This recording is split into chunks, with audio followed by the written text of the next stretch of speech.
Hi, hello, and good morning, beautiful people.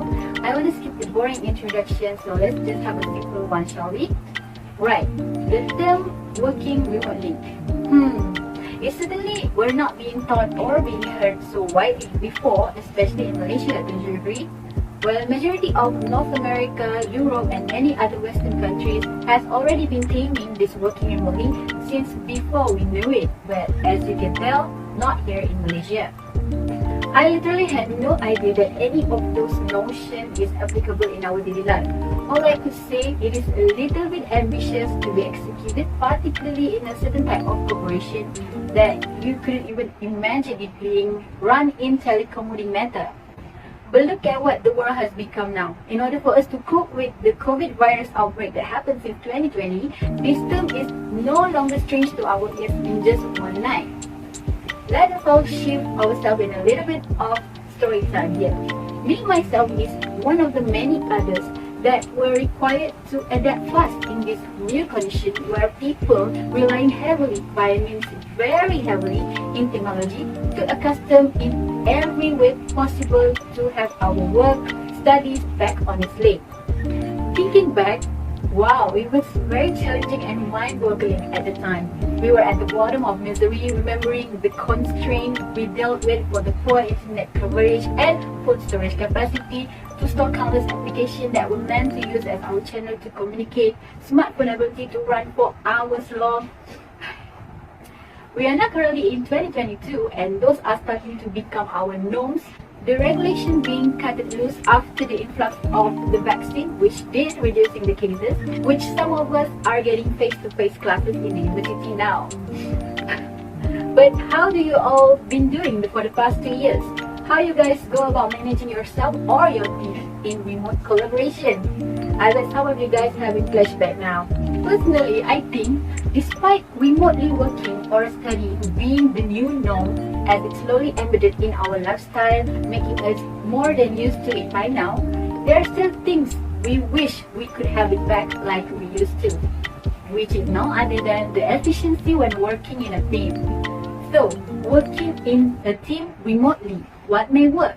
Heads up, I am going to focus with the problem tackling of remote team for students perspective, which is very close to me as one myself. Therefore, the takeaway today will focus more on the must-have qualities for the team leader in order for it to work efficiently. Each one of you that ever get to be a leader to manage a remote team know exactly struggle to have it done appropriately and smoothly. Let's not ignore the fact that we even face challenges in managing a team physically back then, let alone remotely. Some people need to be molded to have their patient engine to work. Some of them are very excel, stand out, and are the greatest asset of the team, while the remaining others left may be the one that need to be beaten down every minute to have the progress of their work.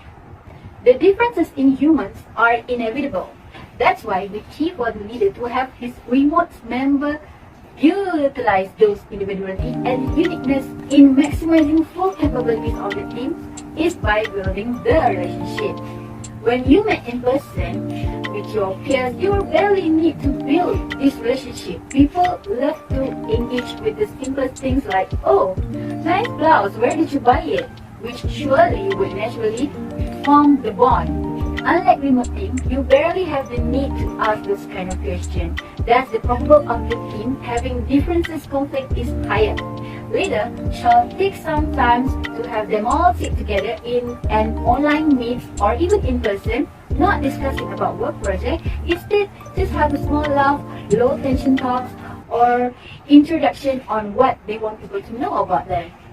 This could not just create a bond for the team, but also, this would let them know that they are welcome to have their opinion voiced for the betterment of the group. Okay, next, I want you to highlight the point from this story. So, one time me and my circle were assigned in a group with a total member of 50.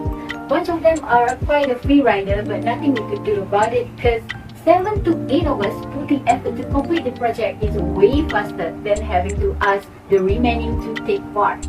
What's even more dumbfounded was that the leader of our group was one of the riders. He was there to just act like his delegating works but have nothing to offer in his hand. The respect we have for our team leader was beyond repair, and he became the person we avoid to be in the team with in the future. Can you see how the teammates perceive the leader like so? Bear this in mind, if you wanted to be a leader or was assigned to be, the least you could do was give it the best contribution than the rest of the teammates.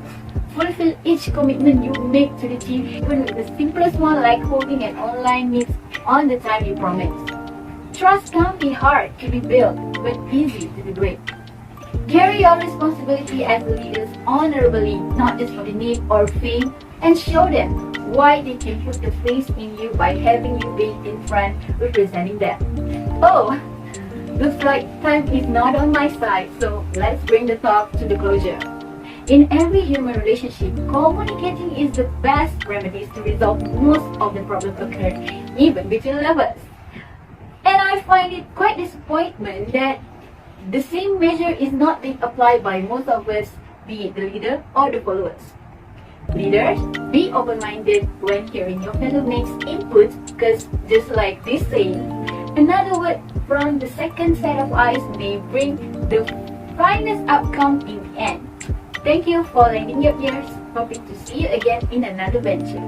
Goodbye!